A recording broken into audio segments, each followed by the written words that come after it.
Straight Politicking, and I'm here posted up with Spider Loc, the most easty, and Munchie B, the mayor.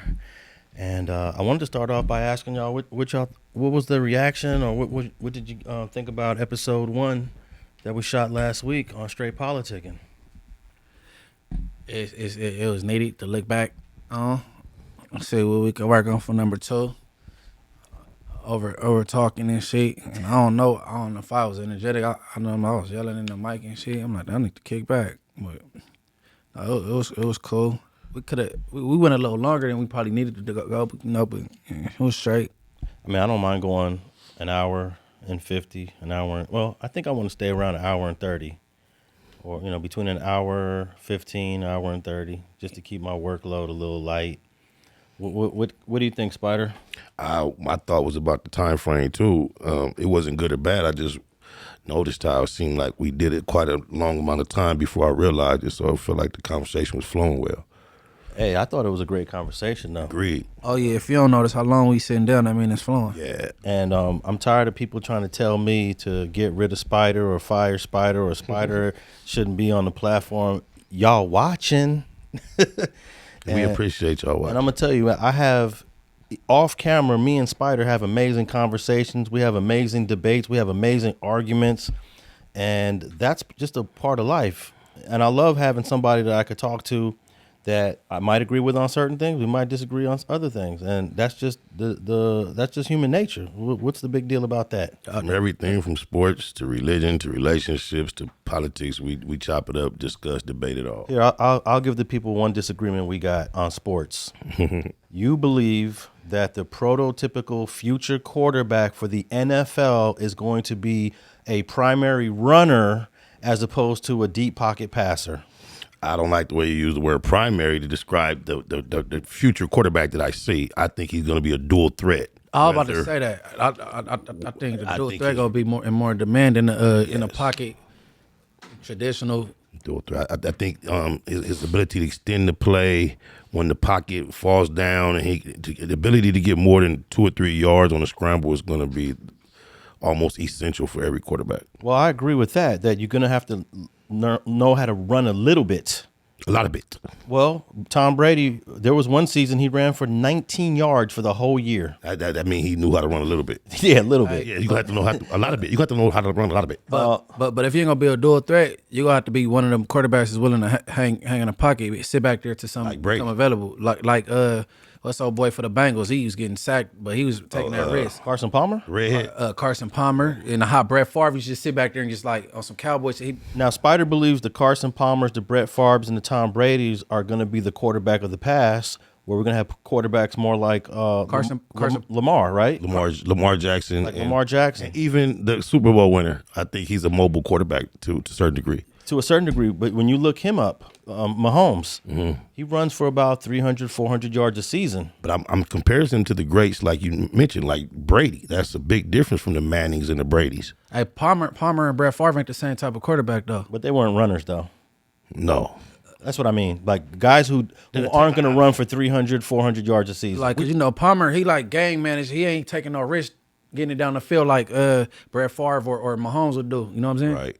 Remember Roethlisberger? Yeah, Big Ben. Right. He got 2 titles, right? Correct. Well, no, 1 and 2 appearances, I think. Okay. Bro barely ran. Barely ever. Man, look how big he is, though. Yeah. Too, yeah. Yeah. I'd be surprised if he has speed. He big. And the reason why I don't think a Lamar type of quarterback is durable is because being that dual threat is going to have an impact on your body sooner in your career than later. How many years did Tom Brady survive in the NFL? 19? Long, yeah. If he was a runner, there's no runner going to be in the NFL for 19 seasons. Hey, let me tell you something. I absolutely hate the Patriots, and I don't like Tom Brady because he need some accommodations to be a winner. They got, they got to flatten the ball so they can catch it, or they got to go get somebody that's completely got mental health problems on dope that nobody else go deal with and put them on the team. What's the Gordon dude? They got to go get a problem child that nobody in the NFL go deal with. Like what's my boy that Antonio? Antonio. Like you got to make special, like you know what I'm saying for Brady to be a winner. He can't just do it like Aaron Rodgers was doing with the Green Bay Packers. And Well, he did go to Tampa Bay and kind of keep up the tradition of winning. he had one of the best tight ends that came out of retirement for him and came back. But in NFL, you typically don't have a one-man winner team. You got to have at least 10, 11 good people on the team. He had somebody come out. That's what I'm saying. Here goes somebody doing something for. He had somebody come out of retirement, and he brought the boy from the Patriots to the Bucks with him, Antonio Brown. He always got to have some kind of like, you know what I'm saying? He just can't make it happy. Like, you know what I'm saying? Work with what he got. No. Well, I remember Lamar Jackson ran for like 1,200 yards one season, and that's just too much wear and tear on the body. You know the average running back's career in years is in the NFL? It ain't long. 3 years. 3 years. 3 years. So any running back in the NFL that's on his fourth, fifth, sixth season, he's above average, and that's not too common. So you basically, Spider, saying that your quarterback has to also be a running back too. Not necessarily, because the quarterback has the option to give themselves up, and as long as they use their legs to extend the play and have the wisdom to get low, I think they can play for a longer extended period of time than a running back. Well, I think Mahomes is kind of like the type of quarterback that I think a lot of people would like to draft. But Mahomes actually, he only runs, I want to say only, but he'll run maybe 300 yards in a season, 400 yards at the most. I wouldn't call him a running quarterback because he sit back there and he play like he playing in the middle of the street. He'll put the ball in danger and all that. That's why he got so many picks. But you can't tell him not to put the ball in danger because that's what make him great. That's why I didn't like when he classified it as primary runner.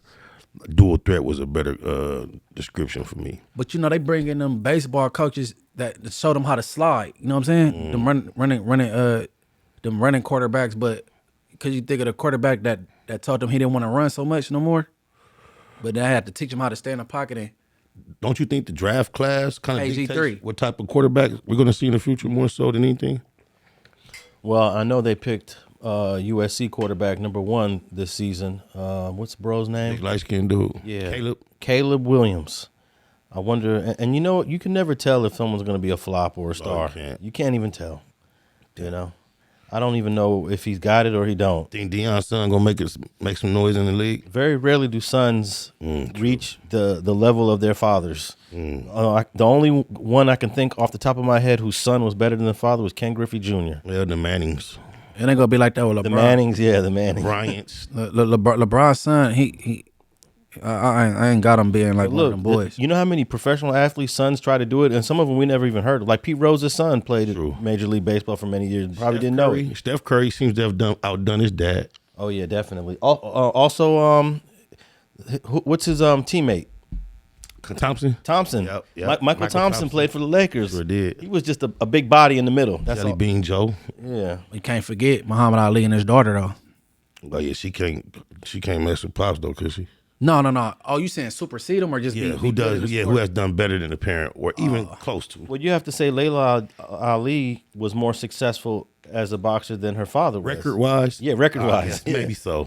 She's undefeated, never been down. I still don't know if that's comparable, but I know. maybe so, yeah. Because it's a gender thing, right? And time.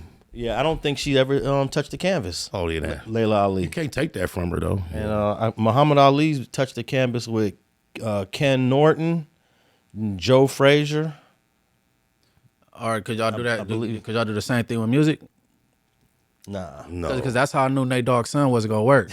Because his daddy couldn't you outdo his daddy. And sometimes you need to disassociate yourself from your pop so they don't just automatically, you know what I'm saying? Oh, that's deep because they say big pun, son, spit. We don't know. Actually, his son he's bad. So there's no second generation artist that kind of outshined their parent that we could point to. Hold on, my trip. Robin Thicke, his dad didn't sing, right? Nah, his dad was an actor and a talk show host. Yeah. Oh, that'd be it's like that would even did Romeo do Master P? No. Hell no, not even close.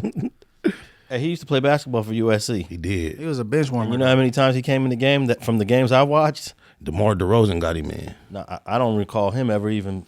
I've never actually seen him in the game. He got in on practice. DeMar DeRozan, I believe, was part of his stipulation for him to go USC. He kind of they had to take Romeo too.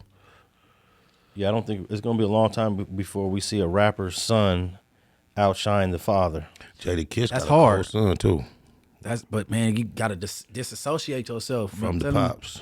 Like, Hell yeah. you know, Angelina Jolie did that with her dad. You know, her father is legendary actor John Voight. Her name is Angelina Jolie Voight. So what she did was, I'm dropping the name and I'm gonna make a name for myself. Okay, Coi Leray. She did it. She might be on her way to outdo her daddy. She don't want to be associated with that dude. She got potential to become a bigger person than he actually became, I believe, too. Not knocking him, but just the way I see shit shaping up. Has there ever been a time with more female MCs in the game at one time doing their thing? Not like now. Yeah, No. this is like if you're a female rapper, right now is the time to do your thing. Yes.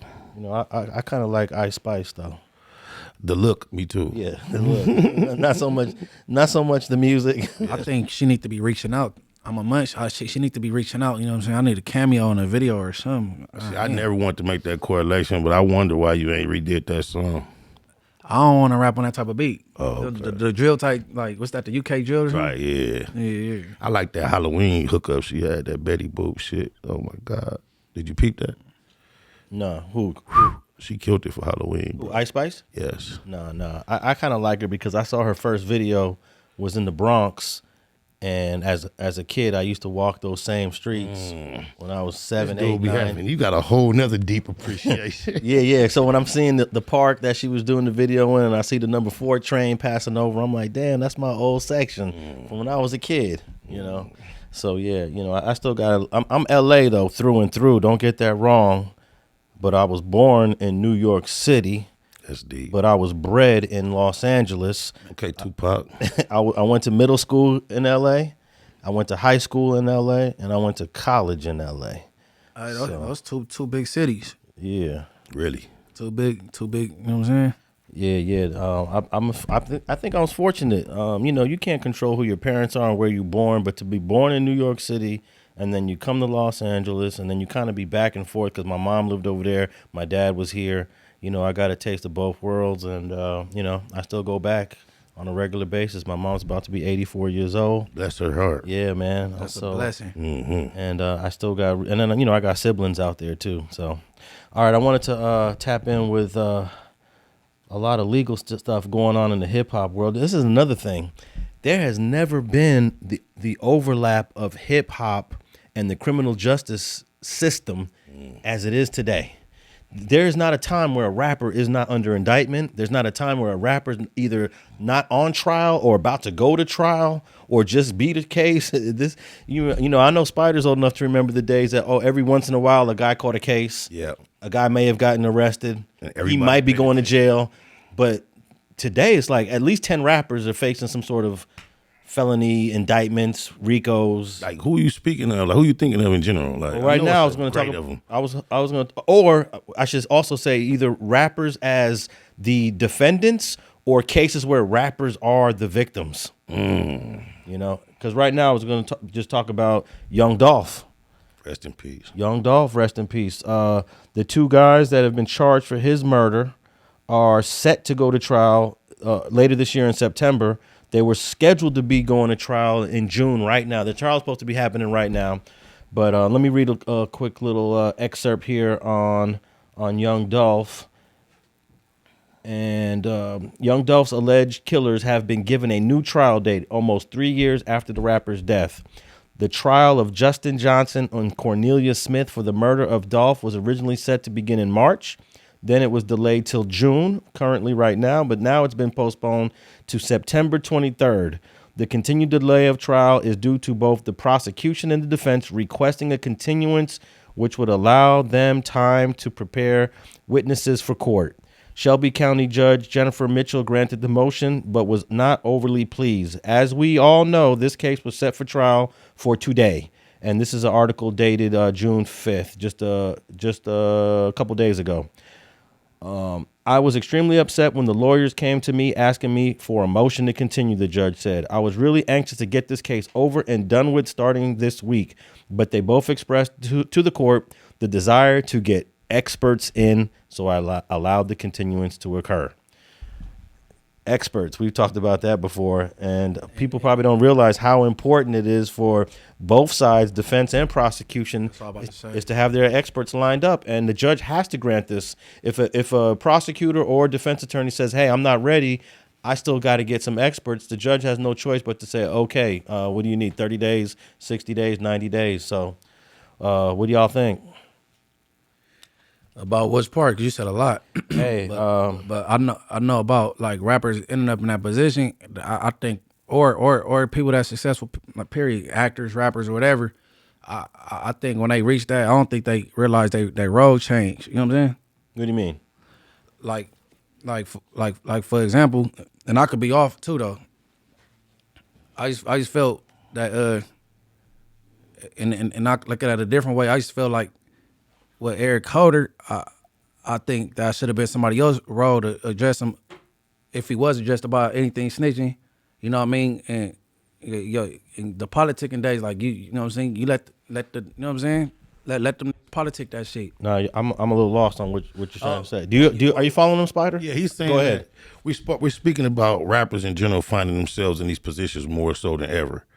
And he's saying he thinks it's an epidemic of it because when niggas get on, they realize they fail to realize you got different status. You should be focusing on different shit. And he's saying Nipsey should not have brought up that conversation. Got it. But here's another thing, and you said this once before, Spider. I think the reason why we're seeing so many rappers getting caught up in cases is because the artists today are more connected and embedded into the streets than the artists from 20 years Definitely. ago. Now, the artists 20 years ago had a relationship with the streets, but may not have been active with it. Someone like LL Cool J grew up in the hood, but wasn't active, but knew all the dudes in the hood.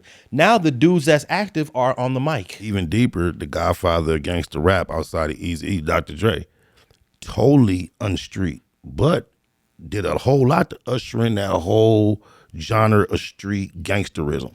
The studio gangster was kind of like, that term was created to describe him and others like him.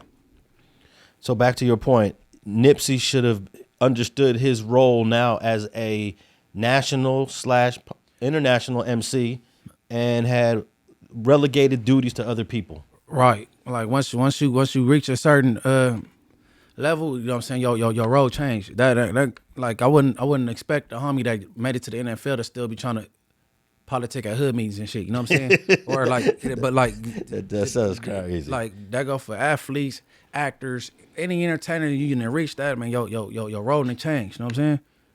Now, Spider, when you had your success in the 2000s, and you were now Spider Loke the rapper, you're not Baby Spider from East Coast.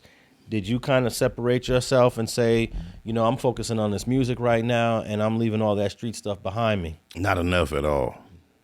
I was too close, too involved, and I was right there on the set. So just my personality, it bled over into the current event. So if I was around, damn, my influence or whatever my status was, I didn't know how to separate myself the way I should have. No, not at all. And you're willing to admit that some of that had an impact on your career? I would assume so, definitely. And not just my own personal decisions and activities, but people in my circle that were close to me, things that they did, I think it affected my career too at times. Because we've also talked about stuff off camera. I don't know how deep you want to go, but I had a case one day, and I'm reading over the case. I got an attorney that's asking me to read over discovery on a murder, and I'm flipping through the discovery, and I'm reading about G Unit. I'm reading about Spider Loke. I'm reading about, you know, all these names are popping in, not as like guilty parties, but right, as involved parties in this case. And I'm sure that 50 Cent, I'm sure that G Unit got wind of stuff like this. I'm saying, hey, your name is popping up in things that doesn't necessarily reflect good on our brand. Yes or no? Definitely agreed. Definitely agree.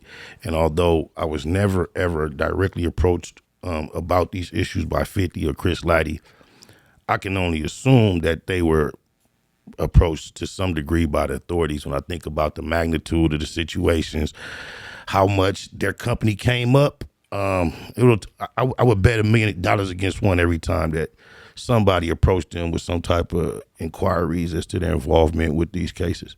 And also because there's multiple spiders from your section, Sometimes people get confused. The police might get confused. You know, they're throwing in these names: Big Spider, Little Spider, Baby Spider, but we're not sure which spider did this. Yes. So sometimes they might be talking about a different spider and blaming you for something. Indeed, and if you just do your research on the whole legacy of spiders, 1, 2, and 3, you could just go 1 and 2.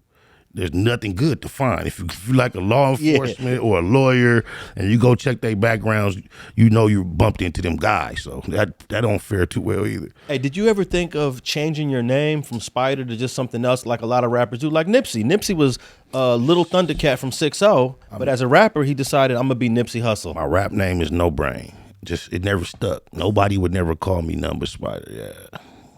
No matter how hard I tried. That might have helped. Oh man, in hindsight, so many things I feel like could have been adjusted to come out with a different outcome.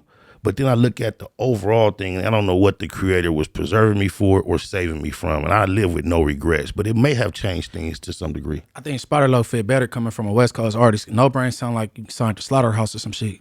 You know why I never wanted to be called Loke as an artist? I always thought that was a limiter. Like Tone Loke, Goldie Loke, and then any other Loke outside of Tone Loke was always gang. And I never wanted to come across as a gangbang rapper. I only settled in that once I got a deal on such a high level and 50 Cent was making that request. I thought it would be okay. But from a marketing standpoint, I never thought it was wise to name yourself Loke. I agree.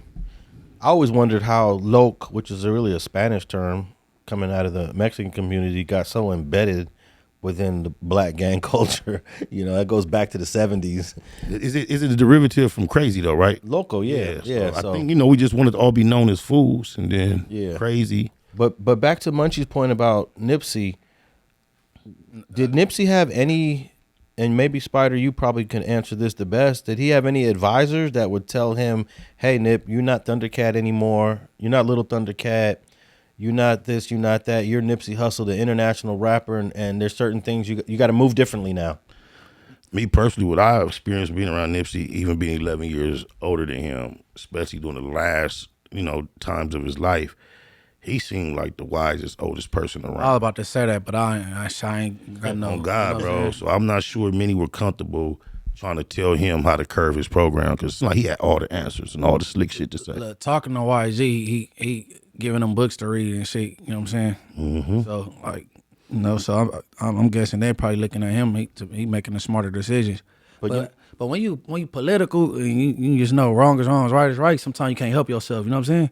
But yeah. but I just feel like you know what I'm saying. But look, I can go outside and be in a group of people and know that one of these guys in this group of people is no good. He's all bad. And there's no way on God's green earth I would ever publicly politic on him in front of other people. Because I don't know if he's going to pull out a gun and just dome me right there. You know my theory? I believe Cowboy got on the stand because he had a guilty conscience, bro. You know they had a intense conversation, and you should have escorted him off the premises like you said you would have did if you would have felt it was that way. I felt you heard it. Instead, you went and ate your sandwich or whatever. And I think he had a guilty conscience, and that's why he got on the stand. And that's just my theory. You know what I'm saying? Also, I think he got on the stand because he knew that Eric Holder had action at possibly getting that manslaughter, and he wanted to do everything he can do to circumvent the possibility of Eric Holder getting that lesser included offense that was on the table. I choose not to speak on what his motivations may have been. I don't. For the life of me, I can't figure out what caused him to do it. Yeah, well, he's still around doing his thing, and it don't seem his section is too disappointed in him. And here's what Cowboy said, and maybe some people buy into this. It's all on camera. Everybody saw what happened. There's nothing that I said that should be considered a snitch, a cooperator. He sound like prosecution Snoopy witness. BadAzz, bro. Yeah, he does kind of sound like He sound like Melvin. But I think that these guys have a clever way of explaining themselves, and maybe 50% of the people say, you know what, you're right. That's not clever. It depends on who's listening. And it might be 50% of the people, but it is not for 50% of our type of people. I mean, if you know law, you been through the, you know what I'm saying? You been around the block a couple times. You know that what he said ain't factual, and he know it ain't either, because he been to the penitentiary a couple times. And the district attorney is not interested in having anyone come and be a part of their case. That's not going to help them achieve their goal of reaching a conviction, bro. And what did prosecutor John McKinney say in the Tubi document? Said he couldn't do it. I didn't really want to gauge this conversation with you because I don't want you to come under any threat based on me speaking on this certain individual. No, of course not you. Hey, I already know Cowboy don't like me. I have no problem with Cowboy. I used to be in the cafeteria trying to have lunch with Cowboy, and you know his issue with me is because you and I are friends. That's why I'm trying to. Which is insane that you don't want to be my friend because Spider's my friend. Big U my friend too. Cowboy. You know, you gonna press Big U too?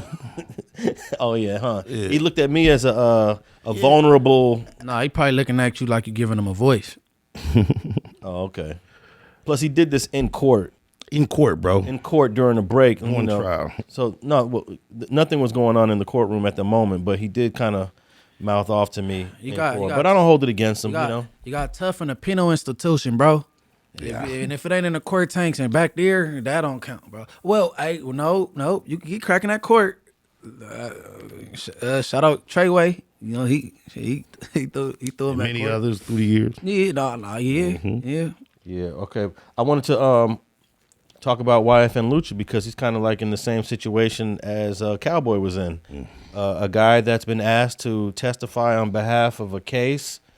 This is the Young Thug case, and guess what YFN Lucci decided to do? He did the same thing Cowboy did. Nah. He did what I expected him to do. A real one. And I would hope he had did. All right, well, let me read this real quick and then we'll talk about it. YFN Lucci, it says here, according to Hip Hop DX, YFN Lucci will not be testifying in Young Thug's ongoing YSL RICO trial. The decision was confirmed in court by the prosecution after the judge asked if the rapper would be taking the witness stand. Prosecutor replied, "At this juncture, we do not believe he will be testifying." Despite remaining on the state's witness list, Lucci has previously refused to testify. The rapper's attorney previously stated any party can announce, for example, that Abraham Lincoln is on the list, but those words alone are meaningless. So to be 100% clear, Ray Sean Bennett, a.k.a. YFN Lucci, will not be a witness in the YSL case. And Lucci later commented on his refusal to testify. Hold on, his voice though. Okay, you want me to do it like in a southern voice? Yeah. Okay, later, Lucci later commented on his refusal to testify. Even in an earthquake, we wouldn't break. No, we solid. Hashtag free 650. I'm not sure what that means. I should have looked it up, but I'm sure you two guys are happy to hear that. Yeah, it's so rare. Even in an earthquake, we wouldn't break. No, we solid. That's right. Yeah, his case is so cold. What he alleged of being guilty of in his case. I would hate for him to be accused of all that and then go out that boo-boo. So salute to him for staying solid. Mm-hmm. It's a breath of fresh air. Yes. And a lot of people say that there's not any people out there in a position to where they are asked to testify that are going to say no, but he's definitely an example. Yes. A public example. I know lots of examples that happen behind closed doors of people saying no. He's a public example. I'll give you a good example. One time I was in court and they brought this girlfriend in to testify against her boyfriend, which is crazy. And she got on the stand and she was like, "I ain't saying nothing. I got nothing to say in this court." And the judge was like, "Ma'am, can you please just answer the questions?" "No, I'm not answering any questions." "Ma'am, if you do not answer the questions, I'm going to hold you in contempt of court." "I don't care what you hold me in. Hold me in contempt of court." "Ma'am, don't you have kids?" I don't care." And the judge held her in contempt of court and sent her to jail for 30 days for not cooperating. She stayed down. Yeah, she did. I was feeling bad for her because I'm like, Judge, she ain't going to say nothing. So just let her go home. Why do we have to incarcerate a mother for 30 days for just saying, "I don't want to testify"? Separating her from our kids. Yeah. Does that mean she had given a previous statement? I didn't know the specifics. I don't know the details, but I don't think that she did because they would have read it after that. They would have read her statement. And that's crazy for her to be able to be penalized about something that she perhaps haven't even admitted to. But it sounds like she didn't want to answer any no, once question. they subpoena you, you have to answer the question. You can't plead the fifth? You can plead the fifth, but once they give you immunity, then you don't have your Fifth Amendment right anymore. Immunity. Yeah. If she got immunity, she was telling. Immunity No, ain't for niggas like me. No, you can get immunity for not telling. Hey, listen. If That's actually what happened in this case. I forgot to throw that in there. The girl said, "I don't want to talk about it. I don't want to answer questions." Well, the judge says, "I'm going to grant you immunity," which means you do not have your Fifth Amendment right anymore. That's a secondary use of immunity. It strips you of your Fifth Amendment right. okay, it's like she was a material witness, so she was involved with the case, and then So I thought she witnessed something. She was involved. Well, she was never a defendant. She was never charged. She wasn't arrested. She was a witness to something that happened that had to do with her boyfriend. And they wanted to force her to tell what she saw. Immunity ring cooperating. Okay, well, let me school people on immunity, because Please do. Just because you hear that someone receives immunity does not mean that they cooperated or told. It is the way the court gets you to not plead the fifth. If you plead the fifth, then you don't have to say anything. Why would the court be so interested in you making a statement if it's not going to further their cause? I thought I turned this off, y'all. My bad. Well, the reason why they would give someone like this mother the immunity is because their case is weak. They have limited witnesses, and they need her she was a precipient witness to whatever the crime was. Without her, it's a weaker case. They think they could intimidate her into testifying. And she's just said, no, no, no, no. Give me immunity. I don't care. No, it's still no, no, no, no, no. But that still goes to this point that immunity seems like it's for people who are cooperating. It's for people who don't want to make incriminating statements. It doesn't mean they cooperated. Because if you ask me what happened yesterday when such and such got shot, and I have to tell the truth, and I was a part of it, but they didn't know I was a part of it, I might say, look, I don't want to talk about it because I might make an incriminating statement on myself. Correct. So therefore, I'm pleading the fifth. Okay. We'll give you immunity. We'll give you immunity. Because we still want to hear what you have to say, because it's going to affect someone else. But it doesn't mean you ever cooperated. Oh, but you know what I'm saying? no, I get it. That's a very small percent you saying. What you describing? Immunity, 80% of the time go to a cooperator. Yeah, like for example, well, I can't think of any off the top of my head. Yeah, we ain't got to say it right now, but we just got the example how he got that for attempted murder. Remember? Oh yeah, your boy. That's a good example. Run for your life. Run for your life. Yeah, but immunity was never even entered into that case. We talking about strictly when someone gets immunity, it doesn't mean they were cooperating. It can mean one, they don't want to incriminate themselves, or two, they just don't want to speak on it. Okay, for example, I've been shot on 6 different occasions, and nobody ever went to jail messing with me, right? But I went to the penitentiary, and they subpoenaed me down, and because the dude that shot me was in jail.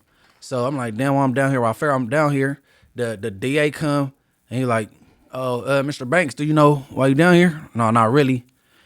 You got shot on Halloween. Oh, man, I was in the pen. Could you see me back where I came from?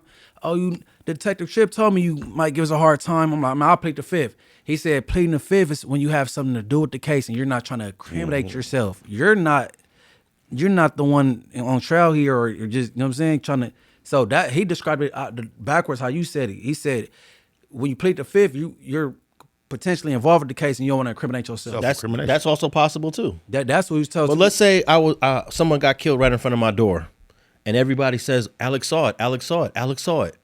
The police could subpoena me to testify on what I saw. I can go in there and say, Your Honor, I plead the fifth. I don't want to talk about it.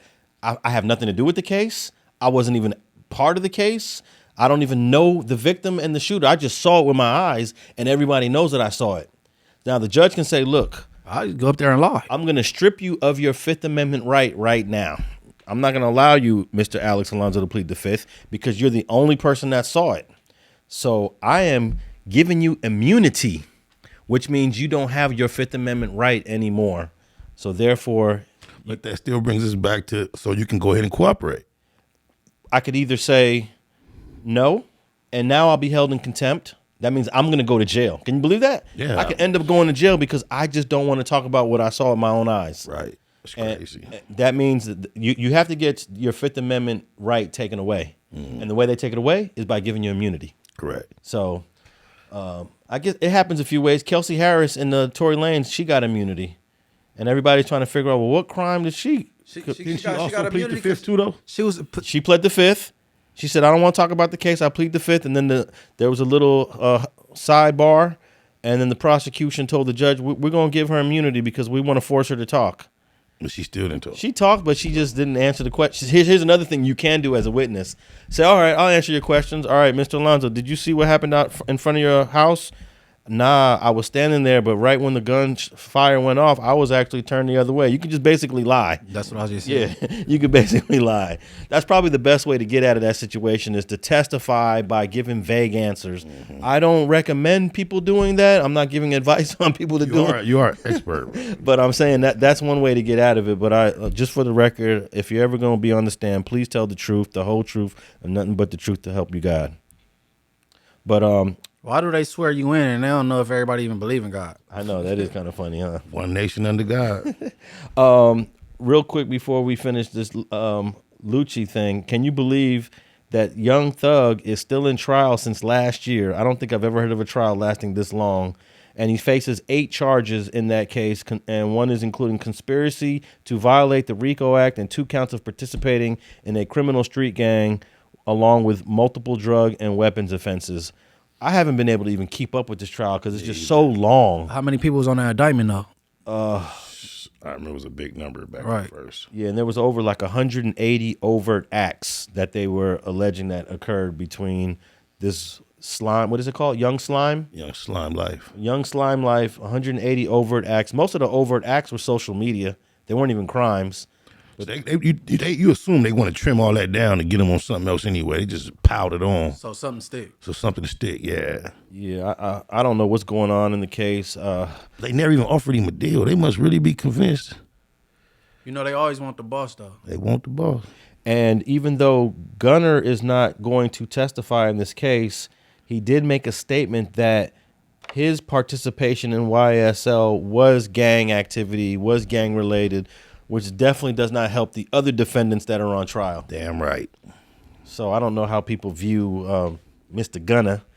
It's split in the public, but not for me. Hey, wasn't Gunna here in LA hanging out and just doing his thing and like no big deal? Yeah, I guess Big U was his liaison. At one point, I haven't seen him showing no public connection since that time, though. Let me ask you this: if a guy like Gunna, who you don't know personally, does something like that, would you not work with him in the future? Would that bar you from, let's say, doing a song or a feature together? Or how far do you take what he did in terms of how you would interact with him if you ever were to meet him in the future? Hey,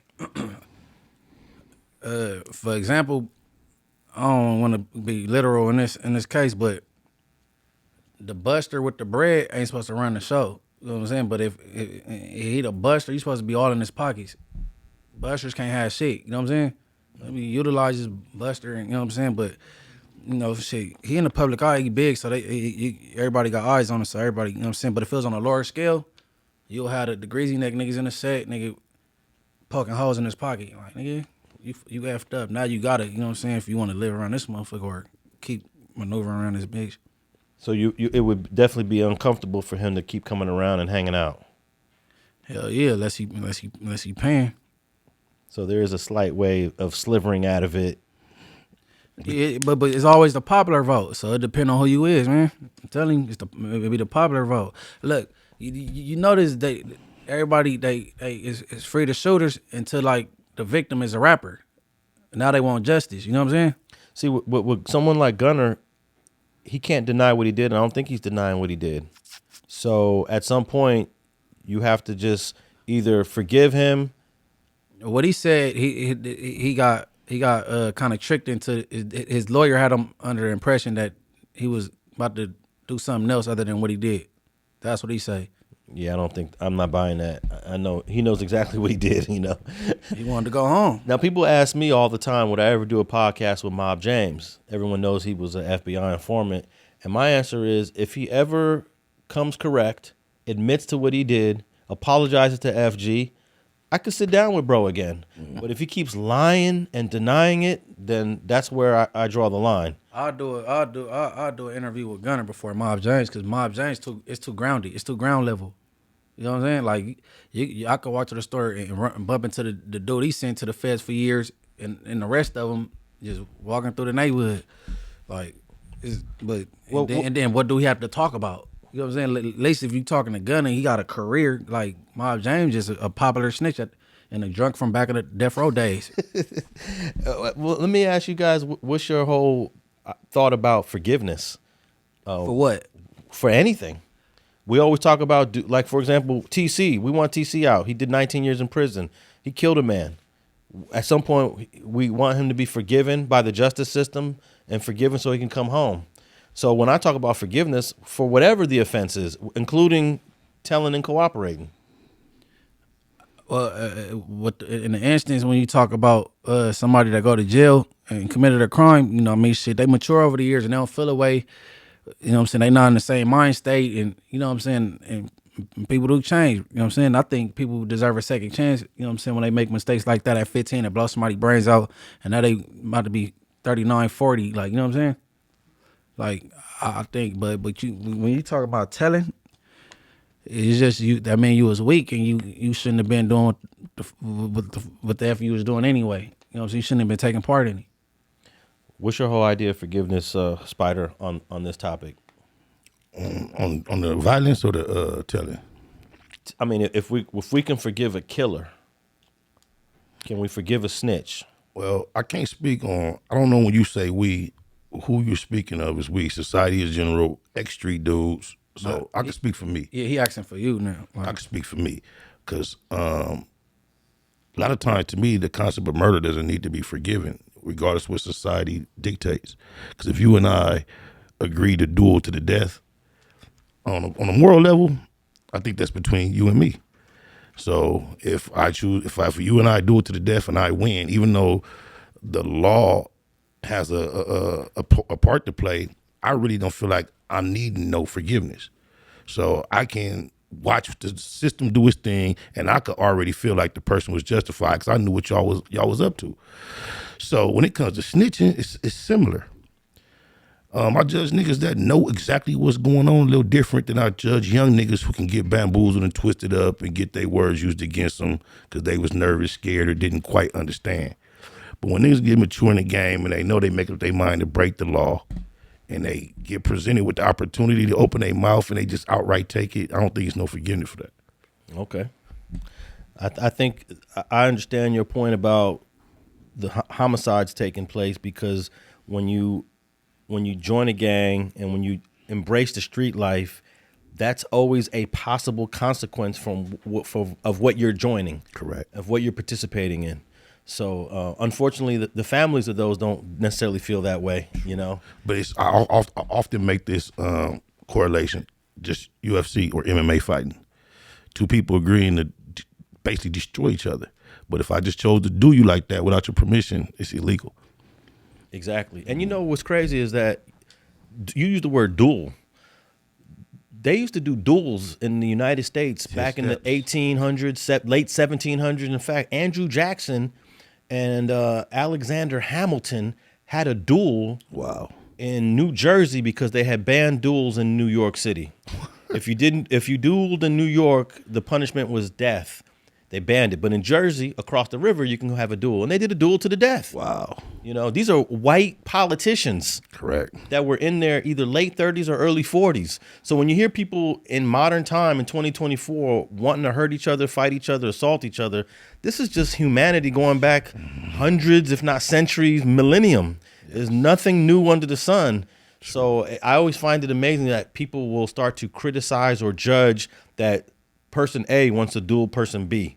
But this has been going on since the beginning of times. I just say don't subscribe to the streets, bro, because you know what you signed up for. So it ain't really no excuse. You know what I'm saying? Right. This the sport where you got to take it on the chin. Like if I go bust on somebody and they go around the corner and get Spider, shit, Spider caught. He can't tell. Yeah. Or you shit, you get put on tomorrow, you might get shot like I got shot, paralyzed, sat down. You can't, ain't no poor me now, nigga. You know what you was doing. Yeah. Like it's the sport. We gotta take it on the chin. Don't subscribe to the streets. You know what I'm saying? If that's the case, don't. Once you get put on, you emancipated. You a grown man at this point. Yeah, because once you're on the set, whether you're 12, 13, you're considered now, I guess, adult. What society would call an adult at 18, you're that once you join the set, whether you're 12, 13, or 14. That's really. how I look at it. Because sometimes when you're that young, the homies kicking your ass and when they catch you ditching school and try to make you go back to school. So you could be a young banger and not really viewed as an adult in the set. Yeah, that's true. Actually, I was reading a study where they said the majority of gang members who join a gang leave it within the first year. That's Majority, yeah. A nationwide study. They leave in the first year basically realizing this might not be for me. I might not be cut out for this. But when you said take it on the chin, that brings me to this interview that I recently saw on No Jumper. Who was taking it to the chin multiple times? I'll take that on the chin. I'll take that on the chin. He was using that, man. Yeah. Yeah, man. This is take it on the chin sport, but you ain't never took it on the chin. I ain't watched the interview. Oh, you haven't watched the interview? Of course not. But I've heard a lot of commentary. You know, I've seen titles of clips. I'm kind of familiar with some of the things. All right, maybe we could play a few clips. I'm gonna make sure that Safir's ready to play. You want to check that first? But what did you think of it, Munch? The interview? I could stomach it, you know why? Because I came to the realization probably like late last year or probably earlier this year that Wack is an entertainer, like WWE. You know what I mean? And I heard over and over again the yelling he do over phones and shit like that, and he's really a good guy. You know what I'm saying? Yeah. Like, so I'm like, man, but he's also a master manipulator. He played cool with him the whole time, got him up there, and effed him over. And he looked as silly. He got son, and he looked like Adam. Like, man, stall him out. that's what I was getting from me. Like, God damn. Dude. Yeah, you missed. I know you're not fans of both of those guys, but you missed a soft. I would say a soft mark out. Is that right? Is that the best way to put it? Passive aggressively. Passive aggressive mark out. You know. So, Hold On 100 marked out Snoopy BadAzz. He did what he should have did. He did what he should have did to Tekashi. He should have held him to the same standard. Yeah. Okay. But he did it in a respectful way. But no arguing, no yelling. Just it's more dear to him because he's portraying to be a pyro. So he had to check him. You know what I mean? Yeah. Versus, like, it's clear he don't respect the gang culture in New York. I didn't watch that over and over on. unless it's Cardi B being involved, he be on her nuts. All right, let's play a couple. I got a few clips here from that interview. That I was actually surprised that Adam is even still interviewing some of these cats. April 1st, he wore a rainbow Speedo and hugged up with another guy for fun, and said he was just playing. He don't surprise me at all no more. But on Rachel Hart, I asked him, "Would you interview him again?" He said, "Yeah, you know." Yeah, he did say that. You know, he did say that. All right, let's play the first clip of the No Jumper interview. Ignores the politics, and I could tell he's a renegade. It's not intentional. He's just careless. Even that day, why is you down there with slippers on?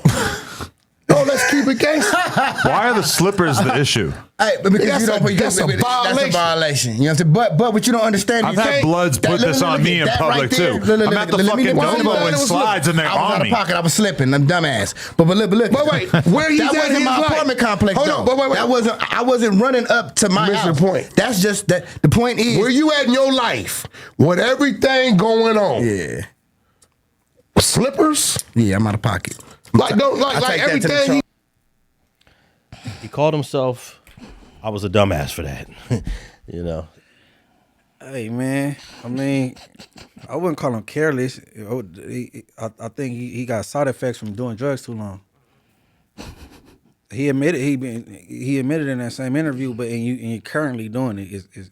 It shows when you make posts and then I guess when you come down you delete them. And, he did admit to doing cocaine. He did admit to being a what did he say, a powder head or using powder. And we have him on record of denying this in the past. Wow. So he admitted it on in this interview.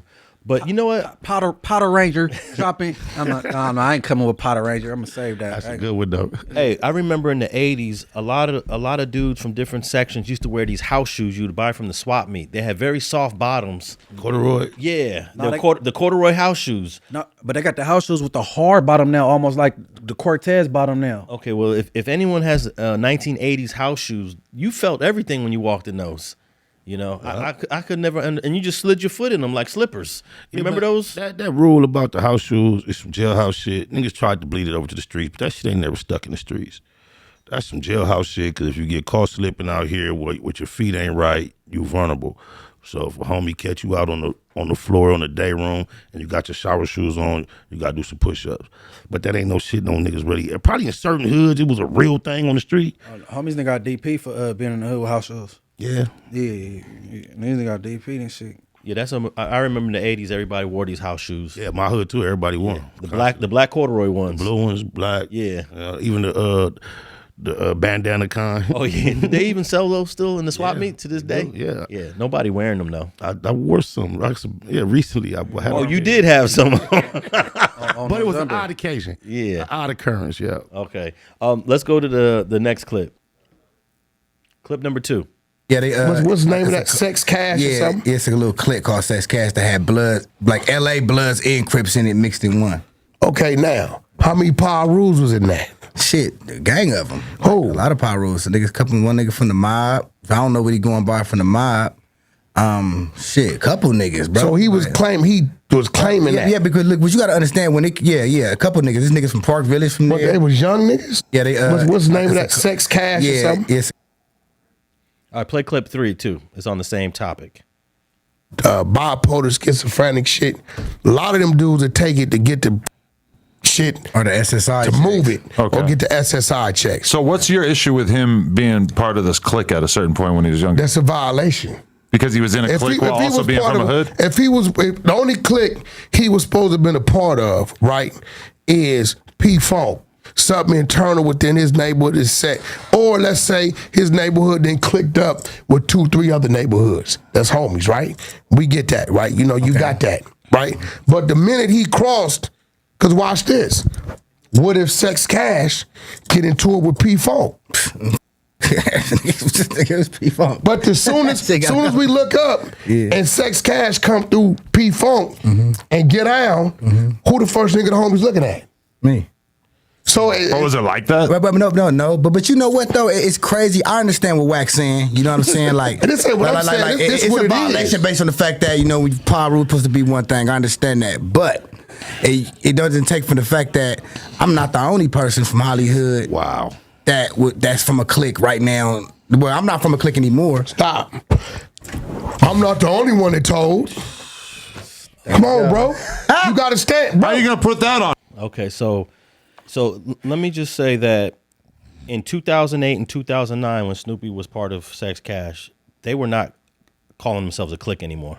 There was a period where they did call themselves a clique, but when he was in it, it was not a clique. They were a full-on gang. They had enemies.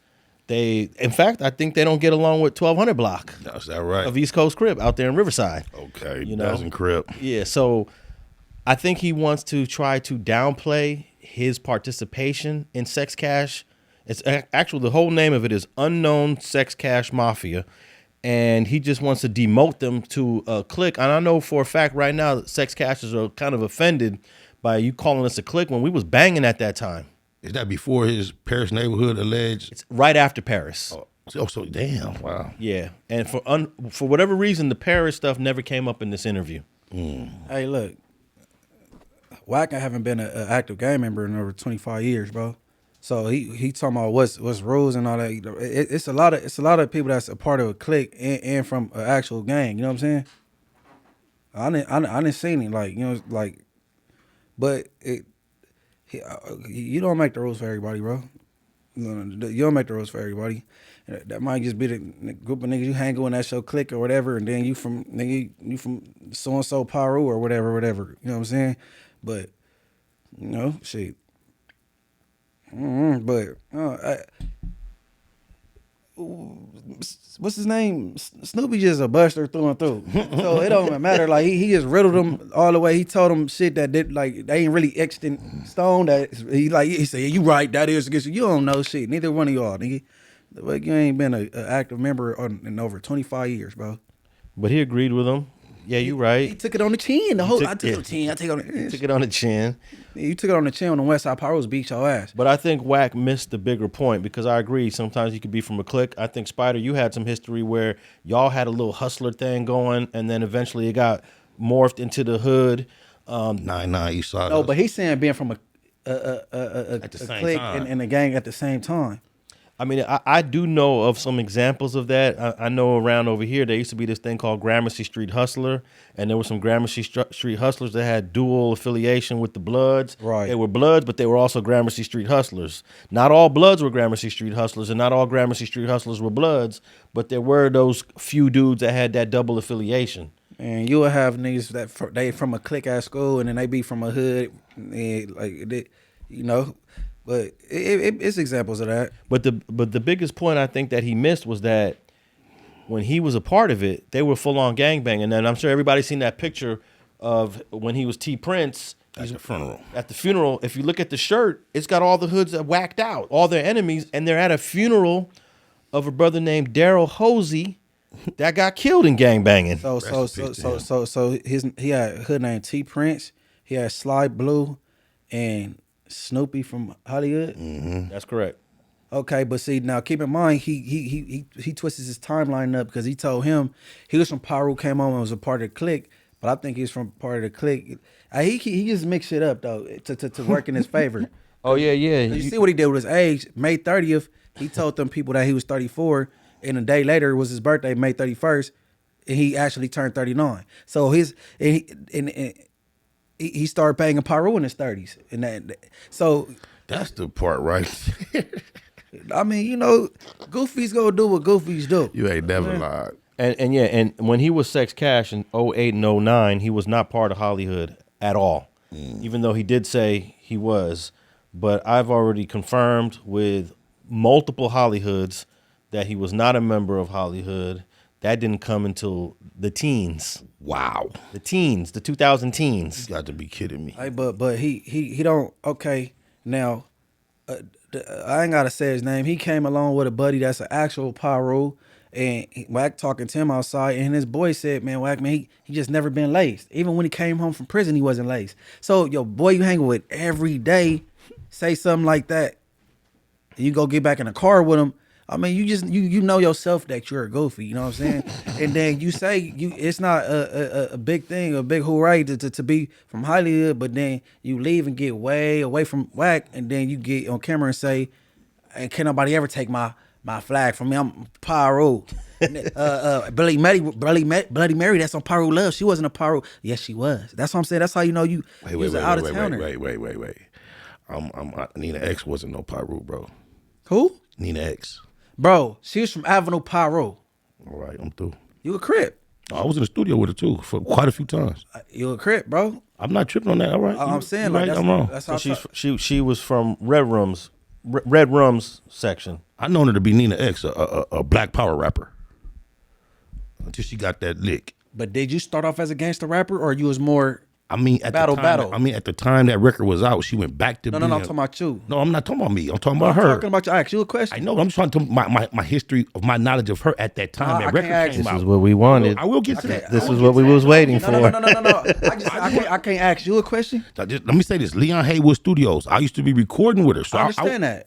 I'm not talking about me though. We talking about her. I'm asking you a question though. I can't ask you a question. You do interviews all the time. But I'm just saying, we're not doing an interview now. But I started rapping way before gangbang. Yes, I did. Hey. Way before.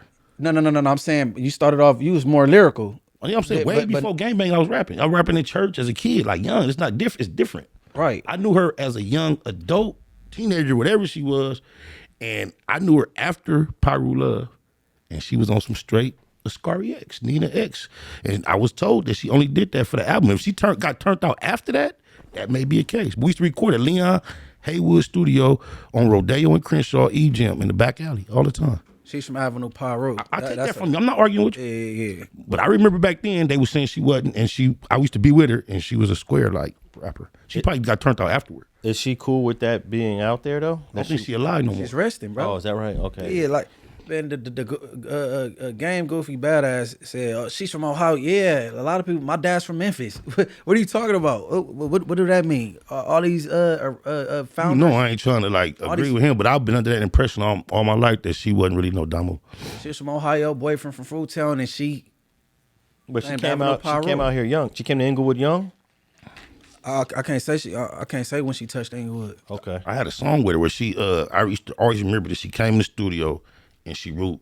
The name of the song was called Slaughter or something, but she wrote the whole word on the side of the paper, SLAUG. She wrote that shit down and she came in. She said, Nina X says S means slaughter, the devil's daughter. Then she went to the next word. E is the letter that mean every nigga order. The T, terminate. I never seen nobody do no shit like that. Some real MC shit. Okay. Well, we'll take. Red Rum was a real MC though. Red Rum, my nigga, too. Rest in peace. Was a real MC though. Like, you know what I'm saying? All right, we're gonna move on to clip number 4 of this interview, and then we got one more after that. So run clip 4. Get off that. Once you can rap. I'm done with it. I don't even. Bro, I don't even want to. if you don't fuck with a nigga, that's cool. I don't like him. That's, Fuck him. You ain't gotta he like. sucks to me. He sucks to me. So you think you can out rap Munchie B? Yeah, of course. I tell you what, you know I'm launching the Underground podcast, right? I'm gonna get with Munchie. We gonna do song for song or 2 songs. Let's do it. Put them up on the streaming. Let's fucking do it. Get them both on the same beat so we can actually judge them side by side. They gonna get on the same beat. We gonna put them up on the the No Jumper playlist, right? And we gonna kick it off with that. Then we don't have to have them in the same room, so it's like I believe, and I've never met Munchie B, but I've heard his music. I believe he can rap. Okay. But we're gonna let the people determine. That's your Munchie B. I mean, you know, want to take the fade. I get you the beat. DJ Mackey give me a beat. And I'm still offering that fade where I put the patch on and whoop your ass too. What you mean? What the fuck you talking? What you going? He said, "What the fuck?" Hey, let me say this. Even though Munchie B does not take rapping as serious like I think he should, his catalog on YouTube far outperforms. If you ever looked at the numbers, if you looked at the analytics, it outperforms Snoopy BadAzz's catalog. Man, there's so many categories where he outweighs Snoopy. Just start with the authenticity. We just start there. We just leave it at that. But there's so many other categories. Yeah, that's a slam dunk right there. Yeah. But if we sticking strictly to music, I will say this: Snoopy BadAzz can pick some fire beats every once in a while. Sometimes I wonder, oh, this is a nice little beat right here. This is a nice little track he got. You know, he finds him some good beats. But in terms of out rapping Munchie, no. And I know everyone's gonna say you biased, but no, just go to Munchie B's channel on YouTube. What is it? Money Over Morals? Morals Over Money. Morals Over Money. 92. And then sort his music videos from most viewed to least viewed. Do the same thing for Snoopy, and then compare. I mean, without the numbers, I'm not even going off numbers. I put Kick and Cack Being Boo, Munchie B's one of his most latest singles up against any record Snoopy BadAzz got out on the market. That motherfucker's a vibe. Banger. Hey, Snoopy, you entitled to your opinion. You know what I'm saying? But I just throw up a song, a snippet with your baby mama and myself, and everybody in the comments agree that it's a slapper. I mean, but you know, everybody got an opinion. You know what I'm saying? You know what I'm saying? Well, let me say this: in hip hop, you supposed to think you the best. You're supposed to think you better than everyone. How do you answer a question like that when you're clearly not better than the other person? But this is hip hop. Oh, it's okay to say it in the sense of hip hop, but he was so emotionally involved in the conversation before it even get formed. You knew what he was on. It wasn't about hip really being competitive as an MC. He was already talking about fighting with a patch on. He was just trying to be disrespectful. Pray God bless that man. And then also, you put out They Not Like Us. He put out a They Not Like Us, and yours got way more emotion just in those two songs. But I told the truth through and through, and he said, watch me around his daughters and all this. You know, he said you got Lil Doc from East Coast locked up. Can you believe that? He just made shit up. But I really got hair from your baby mama. You really got TC locked up. You really got up them stairs. I think you should have ran a different direction away from the kids. But it's kids up here, and you put your kids in danger. But but I told the truth in the song. That's all. Reggie Wright, you a pig, not a Pyro. You know what I'm saying? That was the flyest line to me. Yeah. On my mama. I ain't lying.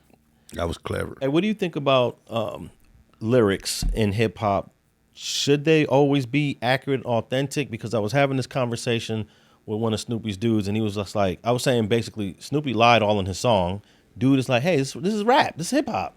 You don't got to be 100% accurate. And I'm sure Kendrick Lamar, his criticisms of Drake aren't really all accurate.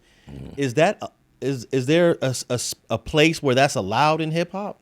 Or should we always want to venture, even in battle rap, of being accurate of what you're saying about the other person? In battle rap, they do their research like I do. Yeah. It's just what I've always relied upon. I don't know how to. I mean, I guess I could be creative and crack jokes, but I've always relied on shit I could really see about you that I could clown you about. So that's just my style. But I've seen other styles be successful too, like threats that you're not gonna actually meet out. If you put that together clever enough, it still could be a cold diss song. See, I wouldn't go record and just diss Snoopy on a song. People have to wait like a week and some more people get on my nerves or something because he ain't even worth the. He got a lot of shit to talk about though. You know what I mean? He went on for it. I couldn't make no song. This you inspired me. He didn't claim none of his kids on no jumper, and now he trying to fight for him. I could just go on forever. You know what I'm saying? Like, yeah, because most of the lines in his song about whoever I know about me is untrue. He got the wrong platform. There was a platform mentioned in Little Doc Thorne's indictment. That was Kev Mack. I know for a fact. But that platform was mentioned. Homie, it was mentioned. It was mentioned, but that didn't get him indicted exactly. either. But that was shout out to homie Kev Mack, Free Doc Thorne. Yeah. That's the platform that was actually mentioned. Yeah, and the interview did not get him indicted at all. And in fact, I don't even think the interview got played. They tried to get it played in front of the jury, and I think the defense was able to suppress it. I'm not sure. But even if it got in, that has nothing to do with why he was indicted. And Kev Mack can defend himself, but somehow he decided, let me put StreetTV as the ones that were involved in Little Doc Thorne's case. I mean, he just got it completely all wrong. I don't know if he just said, okay, I know StreetTV was not involved, but this is a good bar. Yeah. Is that how it goes? Well, he photoshopped his cover to the single to make it appear as if it was at my truck and at my old location and all that. So it's a go for anything. You asked us about forgiveness. I can't really recall if you answered that because that man got you whooped out. He shared your conversation with people. He got you whooped out. Them 4 phases he lost. Whack got you whooped out. You know what I'm saying? And then your paperwork came. You had the death row chain. Then you didn't have the death row chain. He's the reason why a lot of this shit is going bad for you, and you go sit across from him. I think he still has that chain though. I don't think Snoop took it back. I don't think he got it. He pawned it by now. Yeah, I don't think he took it back either though, but he might not have it. I don't think he got it. He ain't got it in his possession. He's a bum. He's a nomad. And also, I want to give credit to the guy that actually first put that work out there. A lot of people think Wack was the one, but it was actually Cash Boy Tax from Sex Cash. You know, he gets upset when people think that he was the one that put it on everybody's radar. So to him. He wants the credit for that. Let's give him the credit. Let's play the last clip of this No Jumper interview between Adam 22, Wack 100, and Snoopy BadAzz. Clip number 5. For that shit, and I'ma end that shit like this. My nigga, everybody quick to say Snoopy did this, Snoopy did that, but my nigga, can't nobody post or show anywhere in the paperwork when it happened at the scene, me giving a description of this nigga and giving his name. Why? Because I don't even know what the fuck the nigga look like. Feel me? My first statement was somebody jumped out the bushes, started shooting. It ain't even no bushes at the Stop right there. Scene. Hold on, what? Stop right there. There is no bushes at the scene. Stop right there. See, here it go again. You can't rewrite the rules. you should have never given a statement. So me lying to the police, I was wrong for that. You let it be known as a shooter at the scene. You collaborate in the story. All I said was, nigga, a motherfucker jumped out some. I gotta tell the motherfucker so something. You can rewind it right now. No. If a motherfucker mama, let her tell. She wasn't there. I left the house with her son. But the paperwork said more than that. What did the paperwork? I can't really remember. No, it didn't. Because you claim you said it to help the nigga out. No, look at. You're moving too fast down the story. I gave them a bullshit story. I went on with my life. When I ended up catching my own attempted murder, and I seen this nigga inside the holding tank, I didn't even know who the fuck the nigga was, my nigga. He knew who I was because they said my name. So when they said my name, nigga, he like, yeah, I was like, yeah, that's me. What's on it? He was like, look, bro, that shit was an accident. You know, I'm not going to motherfucking trial saying I didn't do it. I did that shit, bro. He said, but they trying to say that I tried to kill you. I need you to say that you didn't try to kill, that I didn't try to kill you and say I looked scared when I did it. Mm-hmm. And I will say this, like Wax say, I can't rewrite the rules, homie. I was wrong. I should have told that nigga, and I swear to God, to this day, I regret that shit, bro. I'm not trying to justify. So he told you to go do. Oh my God. Things we could talk for an hour just on that one statement that he just made. But let me just say this: I know what happened in that holding tank in 2006. Me too. And he is 100% not telling the truth of what happened in that holding tank. I can tell you this: TC was not holding no Bible at all. He was not having no pleasant conversation with nobody in 2006. TC was a beast in 2006. Eastside. And there's no way you're sitting there having a conversation the way he's describing if anybody knows TC. And you have history with his family, right? And his folks. Dead homies. You know? That's my folks. And TC named about 9 other people by name that were there that witnessed the events in that whole tank that day. Yeah, so Snoopy, you need to be careful when you tell these stories because all of these people are alive. I don't want to say their names right now, but I know of 4 people that were in that holding tank with Snoopy and TC, and the story doesn't go the way he tells it. Hey, hold on. Since you didn't watch it, you hear me, Spider? Mm-hmm. I'm going to tell you what Wax said. Mm-hmm. He said, yeah, man, Spider got a little label, something like that. Man, you should go sign with him. He said, who, me? Yeah. He said, man, F no. He said, I asked you to do that. You said F no. He asked you to get on the stand. You got up there. I said, oh. Yeah. He was, man. And he begged me to sign at G Unit West in like 2018. East side on my mama. Yeah, that was I just had to throw that out there. I appreciate that. He sunned him on that one. He sunned him he's grandsoned him. He grandsoned him. Stepsoned him, all that shit. You have the transcript to that trial. Go to SpiderLokeMostEasty.com on SpiderLokeMostEasty on YouTube, and the whole his whole direct examination is up there where he did it all. Yeah. Now let me ask you this: how many times did this idea of he looked at scared ever come up in the transcripts? Absolutely zero. There is zero. Not one time did this guy testify that TC, the defendant, looked scared. It never comes up. That is part of his story. He keeps creating it. Yeah. He keeps talking about the statement he gave on the day of the incident and just not even speaking about getting on the stand. That blows my mind. And yeah, that was a little... But let me ask you this. You have a mama that's grieving that her son got killed. The mama comes to you and you know how mamas are. They want you to go to the police and tell them everything. How do you console a mom that just lost someone? It's not your job. And then tell them, I don't even want to even be a part of this. That's what you do. Yeah. That's what you do. But how do you do that? There is no how. You just don't. When you started gangbanging, the first thing you decide is fuck what my mama think, fuck what your mama think, fuck our mamas. It's the first decision you make when you start gangbanging. So there's no rationale to that from an active gang member. So the fact that he brought up, well, his mama wanted me to tell. Mozzie say, tell her cancel the car wash, I'm gonna pay for it. Homie really my dog, he gonna pay for it. And that's what I mean. We do our shit different, that's bro. when roles change. That's what you're supposed to be doing right there. Yeah. That's what you're supposed to be doing. But keep in mind, T.I., he got on the stand and said his homie mom wanted him to get on the stand also. Well, if you listen to the beginning of that last clip, he said it really fast, but he said, I had to tell something. I heard that. I had to say something. Well, he ain't surprised. Ice Cube just took the ass whooping from his mama when Ricky got shot. You know what I'm saying? You don't tell mamas nothing. It's not nothing for you to tell them.